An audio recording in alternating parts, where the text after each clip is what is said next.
Rejoicing. Hello. If you have not watched the previous devotion, Suffering, or if you have watched it, I'd like you to watch it again so you can remember about it anew and then come back and watch this one, okay? Before we learned about suffering, what did we learn? Well, we learned about who suffers. Who does? Well, all of us suffer in varying ways in our lives. Some of us suffer greatly, and some of us just a little bit. We're going to look now at the verse again that we saw before. Not only that, but we rejoice in our sufferings. I want to share something with you, a personal suffering of my own. Since I was 15 years old, I've suffered with psoriasis. I have itchy skin. It's uncomfortable. Sometimes it's embarrassing. I want to show you what it looks like. This is it on my arms. You see? Right here. More over here. That's it. I have my grandfather and father to thank for giving me this problem. I confess that I do not always rejoice in my suffering with psoriasis. But it's not like Stephen. Nobody's going to go and throw stones at me until I die. I do not suffer like that. No one's going to kill me for my skin problem. Obviously, Stephen suffered much worse. My wife, Tammy, she suffers from physical problems also. Her suffering is not suffering like psoriasis, though. No, she has many illnesses. One is lupus. One is called fibromyalgia.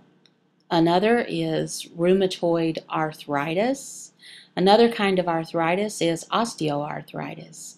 She has degenerative discs. They are in her spine.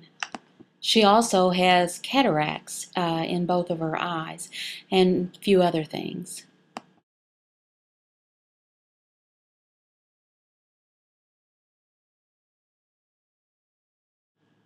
Tammy is in pain all the time.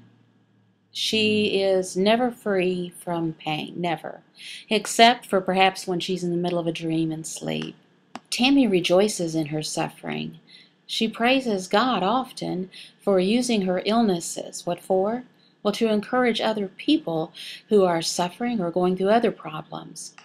She works with me in the devotional ministry. She also helps to keep me organized. I've watched her attitude, and she is full of joy. Wow, she blesses me. When Tammy and I pray together, she will ask God if He will heal her fully. But she adds to her prayer that if her illness continues to glorify God and it's His will for her to have it, then she wants His will more than anything else. In our last devotion, we talked about suffering, and I asked you a question: if you rejoiced in your suffering. Many people think that it's impossible to rejoice in suffering. Impossible. My wife says that yes, you can. She rejoices. She's told me that she rejoices in the Lord, and I can see it in her life. Joni Eareckson Tada, who most of us just know as Joni, she rejoices in her suffering also. Joni, we can see that she has chosen to live a life of rejoicing, even though she has terrible suffering. She is not full of self-pity, no. She rejoices in the Lord. She counts Him, not her problems. For it has been granted to you that for the sake of Christ you should not only believe in Him, but also suffer for His sake.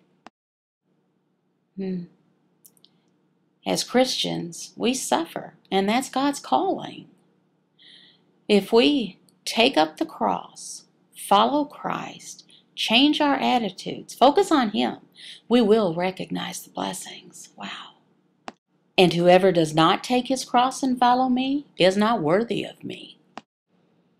Recently, I confessed to you that I do not always rejoice in suffering with some kinds of problems.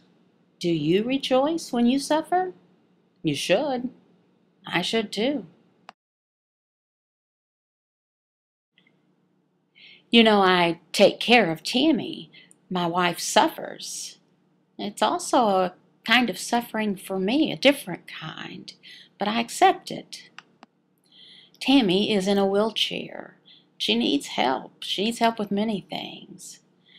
I make the devotional and sermon videos. I also do all the house cleaning. I go grocery shopping. I take Tammy to many doctor's appointments. There's many things. I have to get drinks for her. I help her tie her shoes. I do not always rejoice in all of these things, not all the time. I fail, same as you do from time to time. What do? When I should be rejoicing and I fail, well, I repent. And then again I repent. And then I have to repent again from time to time. But most of the time, when I take care of my wife, it is my high privilege. Often, when I'm helping Tammy, I think about Jesus taking care of His bride. His bride is the spiritual church, all of the believers that He takes care of. Then in my suffering to care for Tammy, I rejoice. Not only that, but we rejoice in our sufferings. Coram Deo. To live coram Deo is to live one's entire life in the presence of God, under the authority of God, to the glory of God.